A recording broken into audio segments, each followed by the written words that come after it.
یہ کہانی ہے ایک عظیم امتحان کی۔ یہ کہانی ہے ایمان، صبر اور قربانی کی۔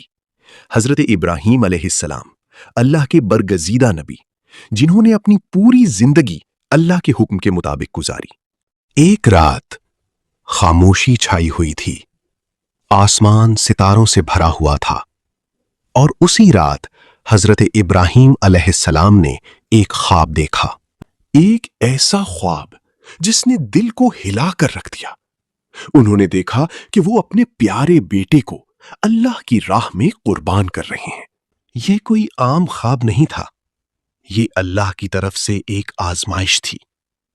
حضرت ابراہیم علیہ السلام جاگ گئے، دل میں طوفان برپا تھا، آنکھوں میں آنسو تھے، لیکن دل میں ایمان مضبوط تھا۔ انہوں نے سوچا، کیا واقعی اللہ مجھ سے یہ چاہتا ہے؟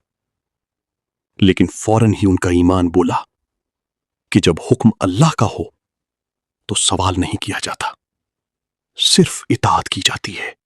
چند لمحوں کی خاموشی کے بعد انہوں نے فیصلہ کر لیا۔ وہ اپنے بیٹے حضرت اسماعیل علیہ السلام کے پاس گئے، نرمی سے آواز دی، بیٹا۔ حضرت اسماعیل علیہ السلام نے محبت سے جواب دیا، جی ابا جان۔ حضرت ابراہیم علیہ السلام نے فرمایا، بیٹا، میں نے خواب دیکھا ہے کہ میں تمہیں اللہ کی راہ میں قربان کر رہا ہوں، تمہاری کیا رائے ہے؟ یہ ایک ایسا سوال تھا جو کسی بھی بیٹے کے لیے مشکل ہو سکتا تھا، لیکن حضرت اسماعیل علیہ السلام ایک عظیم نبی کے بیٹے تھے۔ انہوں نے مسکرا کر جواب دیا، ابا جان، اگر یہ اللہ کا حکم ہے تو آپ ضرور اسے پورا کریں، آپ مجھے صبر کرنے والوں میں پائیں گے۔ یہ جواب سن کر حضرت ابراہیم علیہ السلام کی آنکھوں میں آنسو آ گئے۔ یہ آنسو غم کے نہیں تھے، یہ آنسو فخر کے تھے۔ باپ اور بیٹے دونوں تیار ہو گئے اللہ کے حکم کو پورا کرنے کے لیے۔ وہ دونوں ایک ساتھ روانہ ہوئے، خاموشی کے ساتھ، لیکن دلوں میں اللہ کی محبت کے ساتھ۔ راستہ لمبا تھا اور آزمائش بھی بڑی تھی۔ اسی دوران شیطان آیا۔ اس نے حضرت ابراہیم علیہ السلام کے دل میں وسوسہ ڈالنے کی کوشش کی، یہ تم کیا کر رہے ہو؟ اپنے ہی بیٹے کو قربان کرو گے؟ لیکن حضرت ابراہیم علیہ السلام کا ایمان مضبوط تھا، انہوں نے شیطان کی بات کو رد کر دیا۔ پھر شیطان حضرت اسماعیل علیہ السلام کے پاس گیا، تمہارے والد تمہیں قتل کرنے جا رہے ہیں۔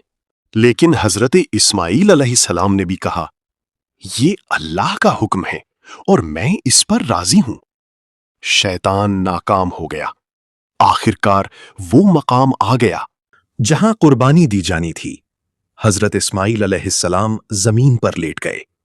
انہوں نے کہا، ابا جان، میری آنکھوں پر پٹی باندھ دیں تاکہ آپ کو تکلیف نہ ہو۔ حضرت ابراہیم علیہ السلام کا دل بھر آیا، لیکن انہوں نے اللہ کے حکم کو ترجیح دی۔ انہوں نے آنکھوں پر پٹی باندھی اور چھری ہاتھ میں لے لی۔ یہ لمحہ تاریخ کا سب سے مشکل لمحہ تھا۔ ایک باپ اپنے بیٹے کو قربان کرنے جا رہا تھا، لیکن یہ سب اللہ کے لیے تھا۔ انہوں نے چھری چلائی اور اسی لمحے اللہ کی طرف سے ایک معجزہ ہوا۔ حضرت اسماعیل علیہ السلام محفوظ رہے اور ان کی جگہ ایک دمبا رکھ دیا گیا۔ حضرت ابراہیم علیہ السلام نے پٹی کھولی اور یہ منظر دیکھ کر حیران رہ گئے۔ یہ اللہ کی رحمت تھی، یہ انعام تھا ان کے ایمان کا۔ اللہ نے فرمایا، اے ابراہیم، تم نے خواب کو سچ کر دکھایا۔ یہ آزمائش ختم ہو چکی تھی اور وہ کامیاب ہو گئے تھے۔ باپ اور بیٹا ایک دوسرے سے لپٹ گئے، آنکھوں میں خوشی کے آنسو تھے۔ آج بھی ہم عید الاضحیٰ پر قربانی کرتے ہیں، اسی عظیم واقعے کی یاد میں۔ یہ ہمیں یاد دلاتی ہے کہ اصل قربانی دل کی ہوتی ہے۔ اللہ کے لیے اپنی خواہشات کو چھوڑ دینا ہی اصل کامیابی ہے۔ یہی ہے ایمان، یہی ہے صبر، اور یہی ہے قربانی۔